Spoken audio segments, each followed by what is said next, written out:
Have you ever noticed that the moment someone stops explaining themselves, they're called arrogant? That when a person begins protecting their energy instead of giving it away, they are suddenly described as distant, cold, or even dangerous.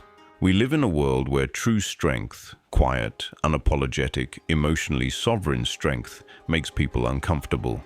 Not because it is violent, but because it is untouchable.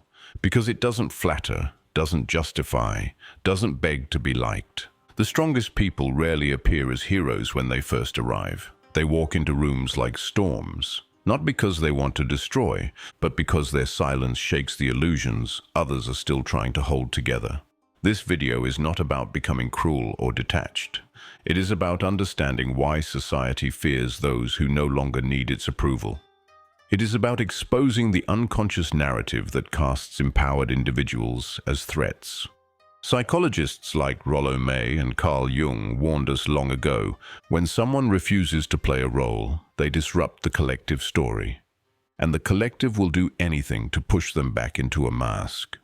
Prepare yourself for an unsettling truth, because the people you once called villains might have only been the first ones brave enough to stop performing. There is a reason why those who are most anchored in truth often become outcasts. It is not because they do harm, nor because they reject others, but because they no longer dilute their essence for the comfort of the room. In a world addicted to emotional sugar, raw presence becomes unbearable. The moment someone walks in without a mask, without the performance of friendliness, without the softening smile, without the socially required humility, they are rejected, not with open confrontation, but with subtle words. He's arrogant. She's difficult. They think they're better. But these accusations are not based on observation. They are reactions. Reactions to a presence that doesn't flinch, that doesn't beg, that doesn't explain itself. Wilfred Bion, one of the most profound psychoanalysts of the 20th century, spoke of beta elements, raw, unprocessed emotional data that the psyche cannot metabolize. When someone shows up as themselves, without justification, without shame, they become a beta element in the collective unconscious, something too real to be digested, something that must be expelled. And so, the strongest people are often cast as villains, not because they lack empathy, but because they refuse to play a role. Real strength does not entertain the crowd. It does not soften itself to soothe the insecurity of the observer. It simply is. It stands. It breathes. And in doing so, it reveals. The ones who once smiled to survive now walk in silence. And that silence echoes louder than 1,000 words.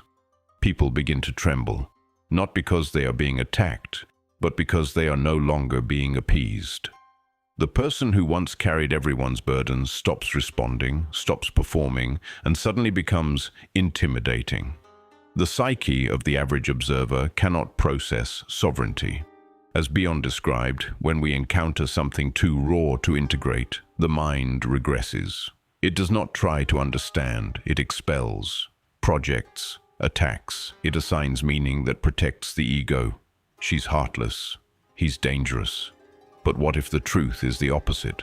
What if strength simply stopped translating itself into a language others could control? What if the one being condemned was the only one in the room who was finally free? To those still addicted to relational control, silence is not emptiness, it is threat. And the stronger you become, the more threatening your absence of performance will feel. This is why your transformation is met with discomfort. Why your silence feels like defiance to those who used to feed off your softness. The world doesn't fear cruelty. It fears mystery. It fears stillness.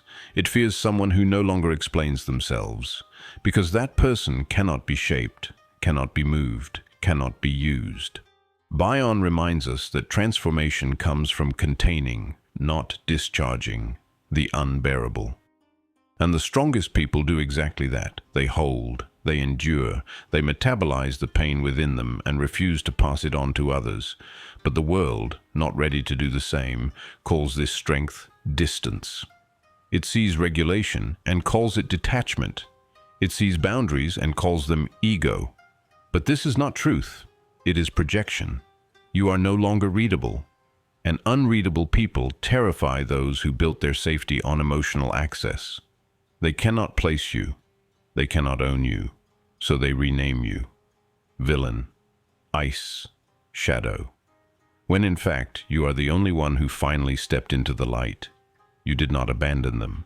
You abandoned the version of you that made them feel safe. And now that you are no longer useful, they call you dangerous. But danger is only perceived when truth no longer asks for permission to exist. They won't admit it, but your presence started to bother them the moment you stopped giving them access.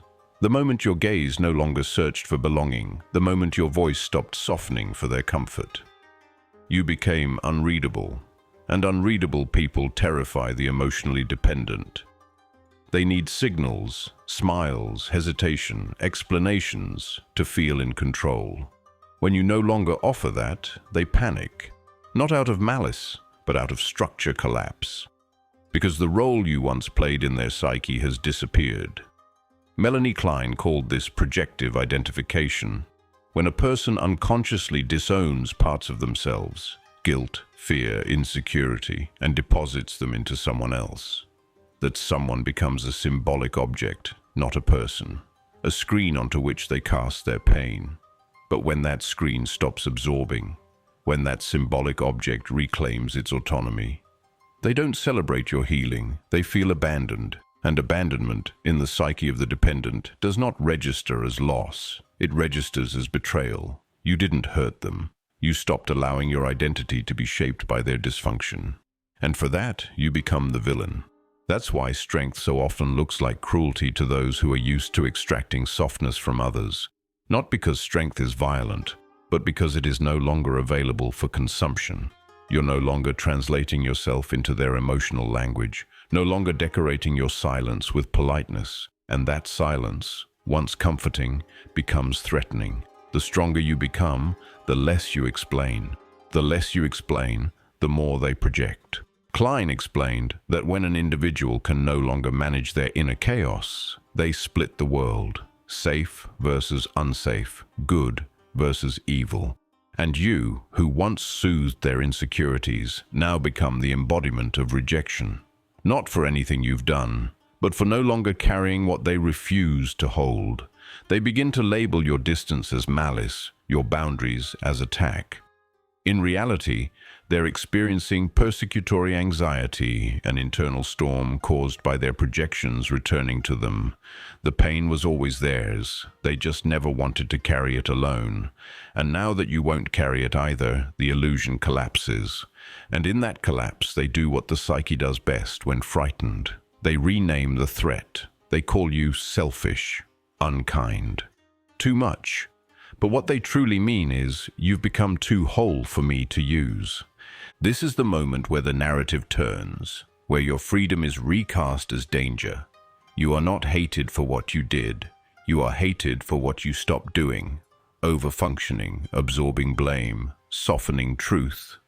The villain story is not written by you. It is written by those who depended on your fragmentation to feel whole. You broke the contract they never said aloud. Stay small, stay gentle, stay moldable. And when you didn't, they shattered. Because now the pain has nowhere to go. Klein reminds us that when projections no longer find a host, they return to the sender with double intensity. The psyche then spirals, rage, gossip, distortion. But none of this is personal, it is structural collapse. The loss of a mirror that once reflected only what they needed to see. You don't owe anyone the version of yourself they invented to survive. Let them say you've changed. Let them say you're cold. Because what they're really saying is, you stopped being who I needed you to be to avoid facing myself. And that, though it hurts, is not cruelty. It's the beginning of self-respect. It doesn't begin with applause, it begins with silence. An awkward silence, a sudden distance. The way people look at you changes subtly, like they're searching for a softness that used to be there and can't find it anymore. Not because you turned cruel, but because you stopped performing safety. You don't nod automatically. You don't explain pauses. You don't shrink to fit someone's fragile perception. And that absence of performance, the absence of the smile that used to keep others from feeling uncomfortable, becomes threatening. It destabilizes them. It offends without saying a word. Otto Rank, the brilliant yet often forgotten psychoanalyst, once argued that individuation is the deepest trauma we carry. The moment we begin to emerge from collective expectations, we are met not with celebration, but with resistance. Becoming yourself, fully and unapologetically, is an act of psychological exile. You are no longer predictable, no longer accessible, no longer willing to bend to the emotional reflexes of others. And in that freedom, they don't see your healing. They see your defection, your departure from the system they never questioned.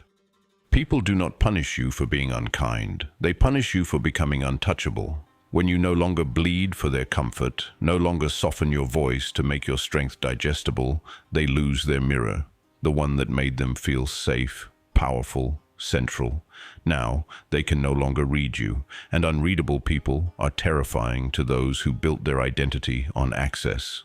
You were once an extension of their needs.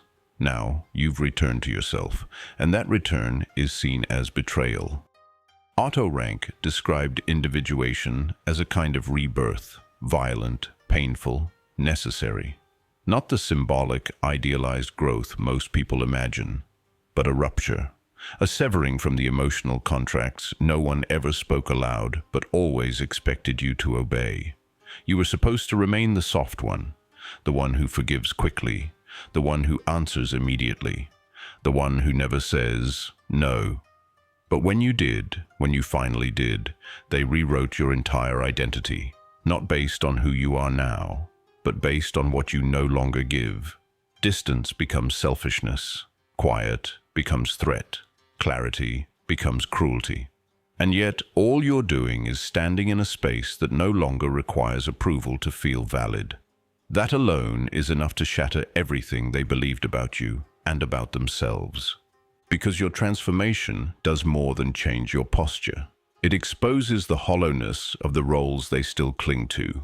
You don't just become different, you become a mirror. A mirror they cannot look into without confronting all the ways they abandoned themselves to be accepted. Otto Rank believed that most people never truly individuate. They adjust, they adapt. They construct masks so thoroughly, so consistently, that the real self disappears under layers of survival. But when you break from that, when you become someone who says, "This is who I am now, I don't need to be interpreted to exist," you force others to confront their stagnation. They will say you're distant, hard, arrogant. But what they're really saying is, "I don't recognize this level of sovereignty, and I don't know how to stand beside it without collapsing." This is where individuation becomes loneliness, because you will outgrow people who needed you to stay broken just enough to be lovable. People who attach to your helplessness, to your softness, to your compliance. And now that you no longer offer it, they mourn. Not you, but the version of you that made their emotional world feel more manageable. You didn't betray them. You simply stopped negotiating your presence. And in that moment, you became untouchable. Not because you chose to be above them, but because you finally stopped being beneath yourself. You will notice it by how quietly people withdraw. Not with drama, not with shouting, but with polite coldness. The shift is subtle at first. Fewer messages, less warmth in the tone, eyes that don't fully meet yours. They tell themselves stories to make sense of your transformation. She thinks she's better now. He's changed. They forgot where they came from. But none of these phrases are about you. They are shields. Psychological veils woven to protect the ego from a more painful truth, that you've stopped begging, that you've stopped performing a diluted version of yourself just to maintain fragile alliances. Carl Rogers, the father of humanistic psychology, wrote that the deepest paradox of healing is this: when we accept ourselves exactly as we are, only then can we change. But he also warned, what is accepted within becomes threatening to those who've spent their entire lives suppressing the same truths. So your peace becomes their trigger. Your softness, now protected by firm boundaries, feels like cruelty. And your joy, no longer performed, becomes mistaken for pride. You have not rejected anyone. You have simply refused to reject yourself. But to those who only loved you for your self-abandonment, that shift is betrayal. The pain lies in what this reveals, not about you, but about them. Your healing exposes the roles they were attached to, the caretaker, the compliant one, the one who never needed too much. And now that you ask for space, now that you no longer answer immediately, now that you listen without offering your soul in return, what they feel is not rejection. It is reflection, the unspoken reminder that you have evolved, while they remained where the story froze. Rogers believed that authenticity is the root of all intimacy, but only if both people are willing to meet there. And most are not. Most fear the raw version of themselves far too much to meet you in yours, so they mourn the loss of the character you used to play. And this mourning disguises itself as blame. But here's what matters. You are not responsible for the image they created of you in their mind. You are not responsible for the comfort they lost when you stopped minimizing yourself. And if you've come this far in your evolution, you know this already. You've likely felt the guilt, the temptation to return, to shrink again, to explain, to soften the edge of your truth just to feel held. But let this be your quiet reminder. Your transformation is not cruelty. It is clarity. And if this section speaks to something you've felt but couldn't name, write in the comments, I choose self-respect over performance. Not for me, but for yourself. For the part of you that's still tempted to be small in order to be loved. And so here you are, alone in a new kind of way. Not abandoned, but unaccompanied. There's a difference. You are surrounded by people who cannot follow you where you're going. Because to walk beside someone who has chosen themselves fully requires a level of wholeness most have not yet cultivated, and you can't wait for them. Because if you wait, you betray yourself again. Carl Rogers called this unconditional positive regard, the act of offering love without demand. But what he didn't say loudly enough is this. The first person who deserves that regard is you. When you stop abandoning yourself, the world interprets it as rejection. But it's not rejection. It's repair. It's restoration. It's a declaration. I will not apologize for the space I take anymore. And the moment you say that, out loud or silently, the room shifts. Not everyone leaves, but the ones who only stayed because of your silence will, and let them. Because you were never meant to carry everyone through your own burial. In the next section, we'll dive what truly happens to those who stop explaining themselves, and how power, once reclaimed, becomes mistaken for cruelty by the very ones who once needed you the most. There's a cruelty that doesn't scream. It doesn't insult or wound in obvious ways. It loves you, praises you, tells you how much you matter, while quietly punishing every sign of your independence. It gives affection with one hand, and with the other builds a cage out of expectation. Be strong, but don't make me feel weak next to you. Be yourself, but only if I still recognize you. Be free, but don't leave me behind. This is what the psychiatrist R.D. Laing called a double bind, a situation in which any choice you make is wrong, where loving others means betraying yourself, and loving yourself means being cast out. You were raised to believe you could be both sovereign and safe. But when you chose sovereignty, safety vanished. When you grew, the people who said they wanted the best for you pulled away, not because they didn't care, but because your growth disrupted a balance built on your silence. This isn't always conscious. The bind is invisible, but you feel it in your body, the way you tense before telling your truth, the guilt that rises when you say no, the shame when you stop softening your edges. The strongest people know this prison well, because they were once loved for how easy they were to carry. And now that they carry themselves, they're resented for it. It's a strange thing to be punished for becoming what they claim to want. You were told to be honest, but not that honest. To be confident, but not that direct. To heal, but not so much that you no longer need them. The emotional contract was clear. Grow, but only within a range that doesn't threaten me. Lying believed that madness often arises not from trauma itself, but from being placed in a relational paradox where expression becomes dangerous. The child who speaks their truth is shamed. The adult who sets boundaries is ridiculed. The partner who pulls away is called cruel. So what do you do when every direction is punished? Most collapse. They fold back into compliance. They water themselves down just enough to stay loved. But not you, not anymore. You saw the trap, and you walked straight through it. That's why they call you a villain, because you violated the invisible script. You didn't stay gentle just to be palatable.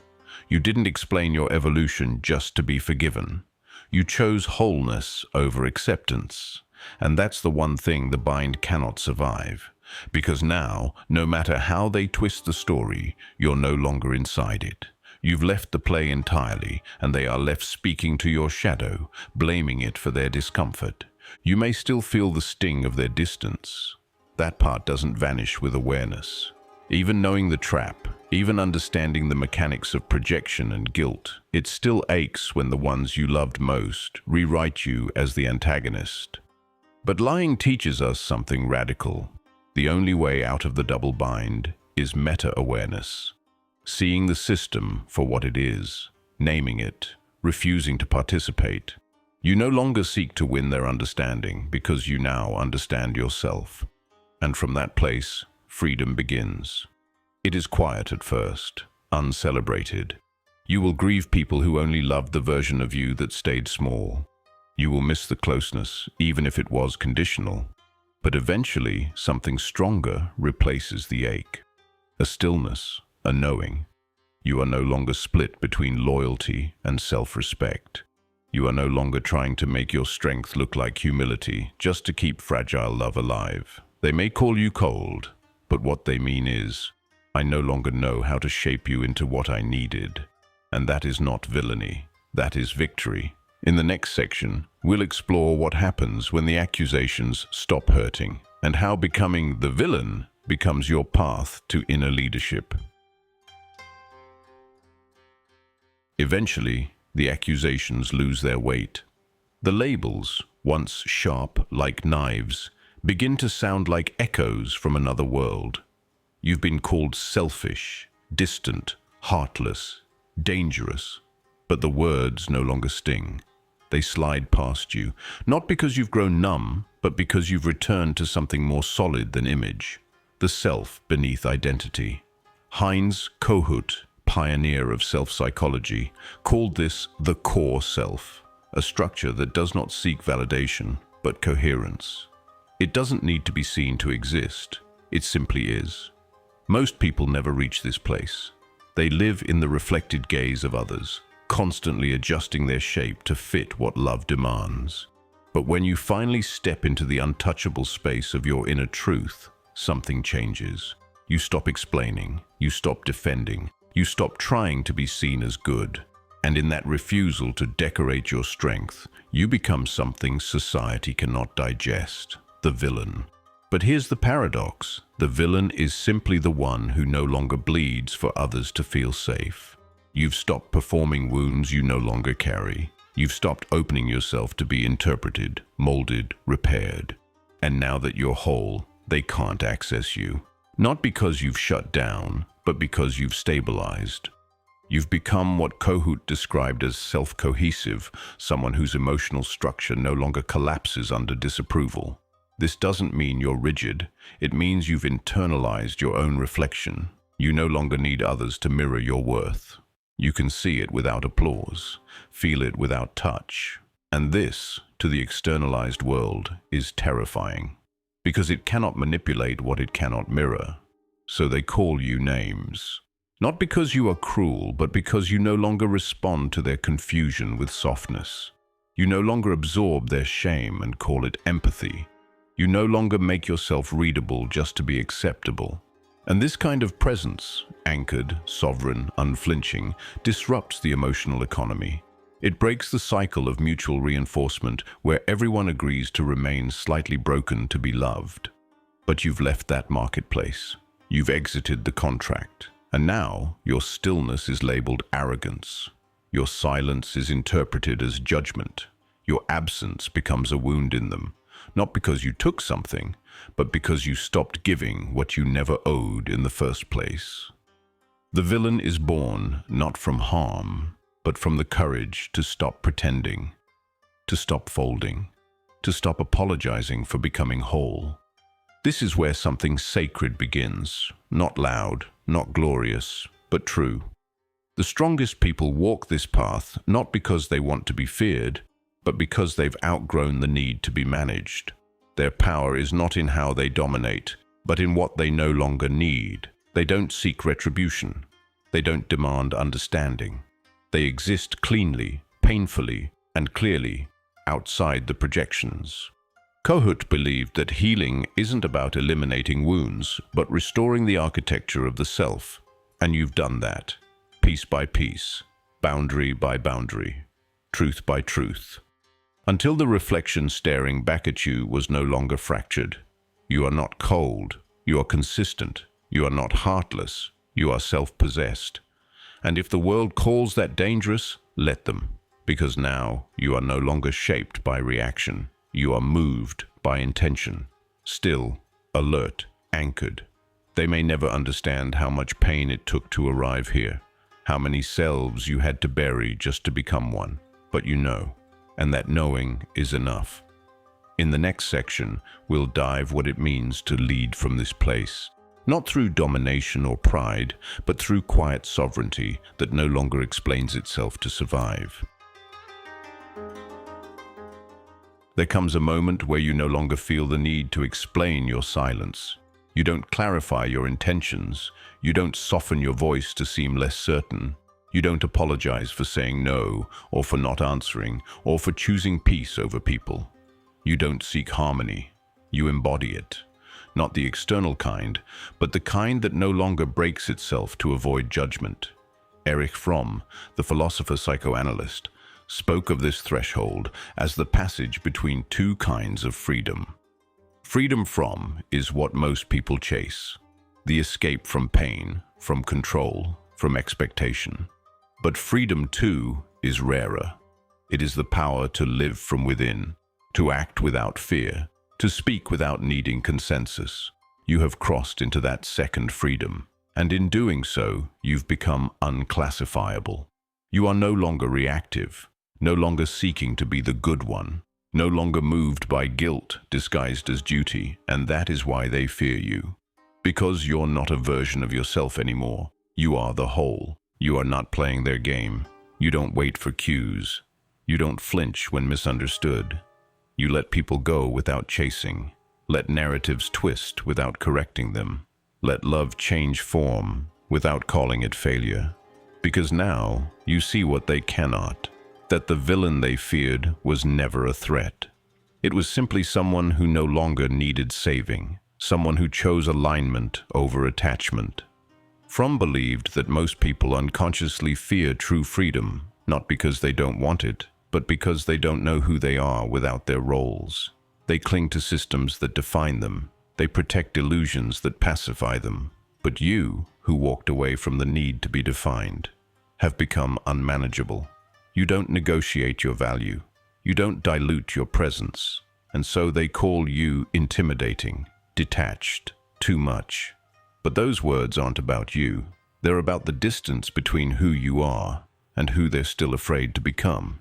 You are the storm they couldn't predict, not because you destroy, but because you reveal. Because your clarity makes their fog unbearable.